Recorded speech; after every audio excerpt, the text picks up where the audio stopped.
नमस्कार दोस्तों, आज हम एक ऐसी समस्या पर बात करेंगे जो चेक बाउंसिंग केस में हमने अक्सर देखी है।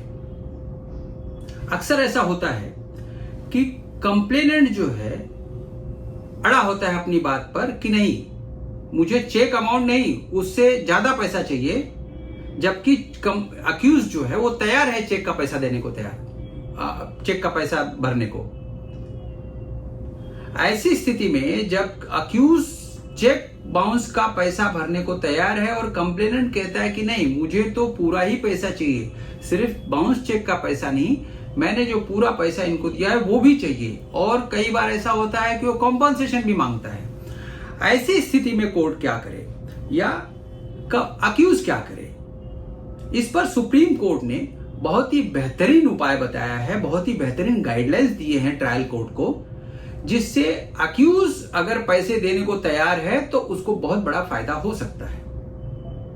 आइए इसी पर बात करते हैं विस्तार में। जब भी कोर्ट के सामने ऐसी समस्या खड़ी होगी कि अक्यूज चेक का पैसा भरने को तैयार है मगर कंप्लेनेंट कहता है कि मुझे पूरा पैसा चाहिए या कंपनसेशन भी चाहिए, तो कोर्ट को यह पावर दिया है, सुप्रीम कोर्ट ने ट्रायल कोर्ट को यह पावर दिया गया है कि आप चाहें तो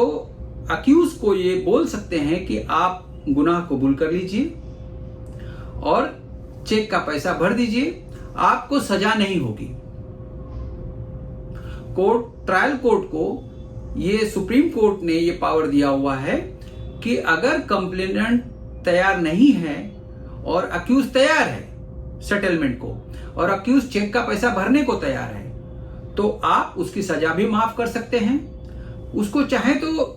इंस्टॉलमेंट भी दे सकते हैं पैसे भरने के लिए। और ऐसे में बहुत से केसेस कम हो सकते हैं। कई छोटे अमाउंट्स के केसेस होते हैं चेक बाउंसिंग के, जो कोर्ट में इसीलिए चलते रहते हैं क्योंकि कंप्लेनेंट कहता है नहीं मुझे कॉम्पनसेशन भी चाहिए, या वो कहता है कि नहीं मेरा तो इतना नहीं, इतना रुपया बाकी था, ये तो खाली बाउंस चेक का अमाउंट है, उसके अलावा भी पैसा बाकी था और मुझे पूरा पैसा चाहिए। तो ऐसे में कोर्ट के बहुत से मामले पड़े हुए हैं, और अगर ट्रायल कोर्ट सुप्रीम कोर्ट के इस गाइडलाइन का अगर इस्तेमाल करती है सही तरीके से, तो बहुत सा बर्डन ट्रायल कोर्ट का कम हो सकता है। ये एक बहुत ही बेहतरीन जजमेंट सुप्रीम कोर्ट ने दिया है, इंस्ट्रक्शन के रूप में भी इस्तेमाल किया जाएगा ट्रायल कोर्ट द्वारा, और इससे अक्यूज को भी फायदा होगा, कोर्ट को भी फायदा होगा। कोर्ट में जो लंबित पड़े केसेस हैं वो भी कम होंगे। ऐसी ही और विशेष जानकारियां और अलग अलग तरह के जजमेंट्स के बारे में हम आने वाले वीडियोस में बात करेंगे। तब तक के लिए नमस्कार।